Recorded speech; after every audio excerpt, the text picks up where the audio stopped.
Hello everybody, how are you doing today? My name is David King Etienam and I am your marriage and relationship coach. It's always a pleasure having to share with us like this on this channel, and thank you for joining me today. Now today I want to be looking at a subject that I consider one of the foundational things when we talk about marriage, when we talk about relationships. It is something that for me, it's paramount because of what it is, and I call it desire. Desire, that's what I want us to look at today, desire. And when we talk about desire in relationships, we are looking at that aspect of you that longs for something. That aspect of you that wants something to go on. In other words, you're not being coerced, you're not being forced, you're not receiving that any form of external motivation or inspiration to do what you do in your marriage or in your relationship. I'm a Christian, and I usually will tell fellow Christians that not even God can help them where desire is absent.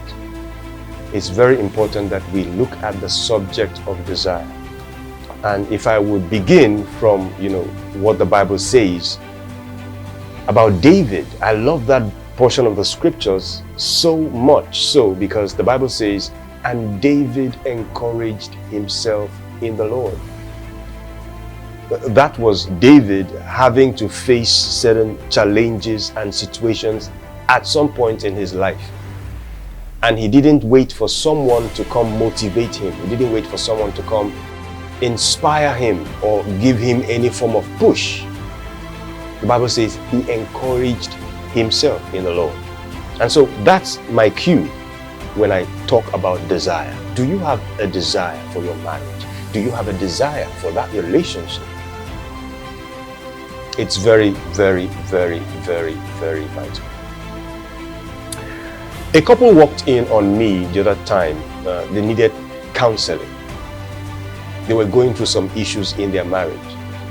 And they came so that I could, advise and speak words of counsel for them. And when they sat down, we started talking. I started picking signals that they were here, if I may borrow the word, under duress. They were being forced. Maybe their friends have told them, you need to see a counselor, you need to get your marriage to work. Maybe their parents, maybe their pastor, maybe someone had done that to push them to come. But you could see that deep down, they were not, that desire to even attempt to make that marriage work, I could see it wasn't there. And so what I had to do in that session was to see how I could bring back the desire. Something was gone, something was lost, something was missing. The desire to even make it work. And it's very possible that that desire could have been lost due to several things. It could be hurt, it could be unforgiveness. There could be something that has made it in such a way that the desire is not there. Desire is like a flame of fire. It's out, it's put out, it's quenched. And until we can get it ignited again, until we can get it to be burning again, every other thing we'll be doing will be like a waste of time. And so, can we begin to see what we can do as husband and wife? Peradventure, you're not married. You are in a relationship where you are either dating or you are courting. And for some reason, that fire is out. You need to ask yourself some questions. Don't throw it aside. Don't ignore it. Get back to the roots. You want to find out, why am I not finding the passion that I should have towards this person or towards this relationship?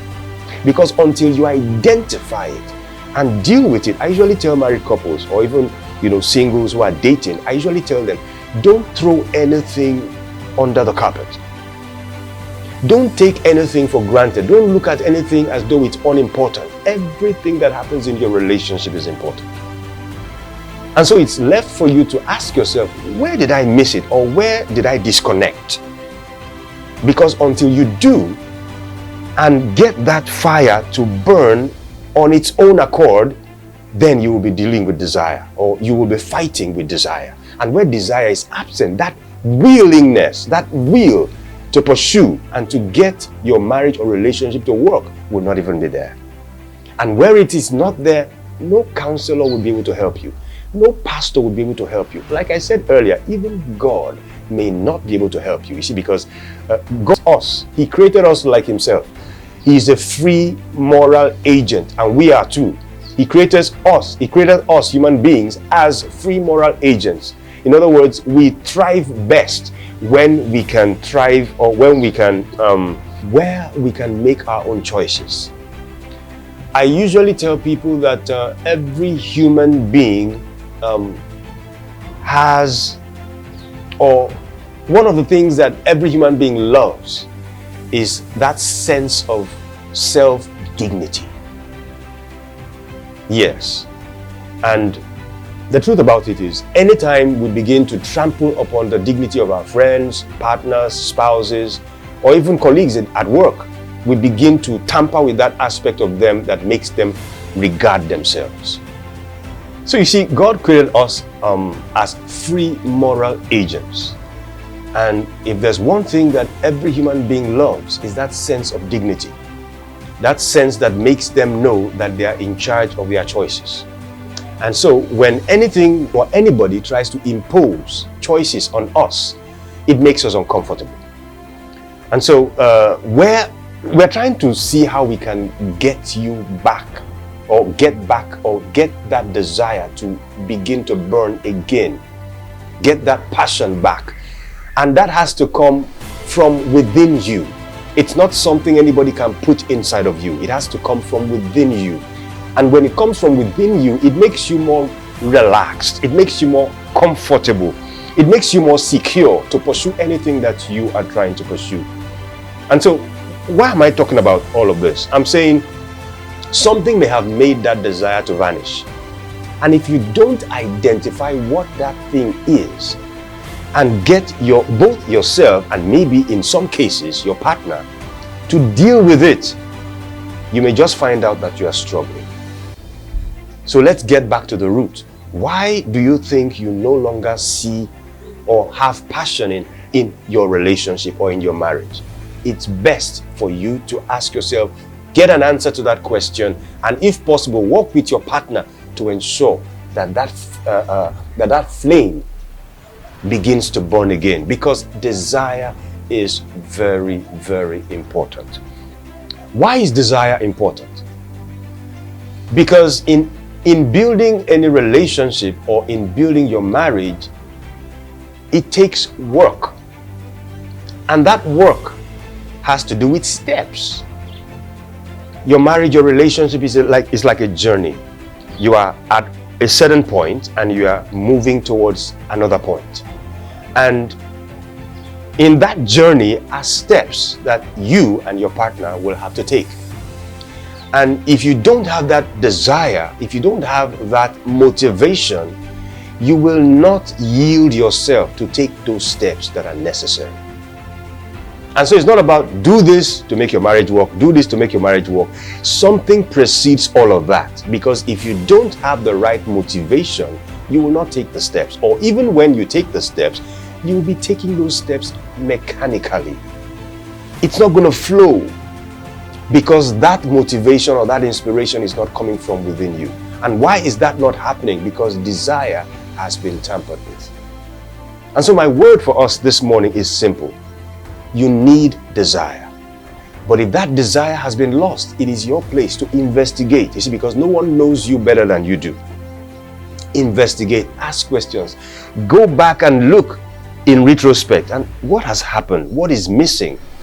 Could it be that some things that have been happening initially have stopped happening? Could it be that find out what it is and either deal with it within you, or if it's something that you will need to discuss with your partner, discuss it with your partner.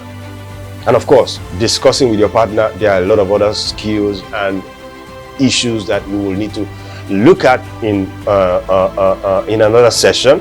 Of course, that has to do with communication. There's a way to talk. There's a way to relate things with your partner so that one is not even offended that you brought something up.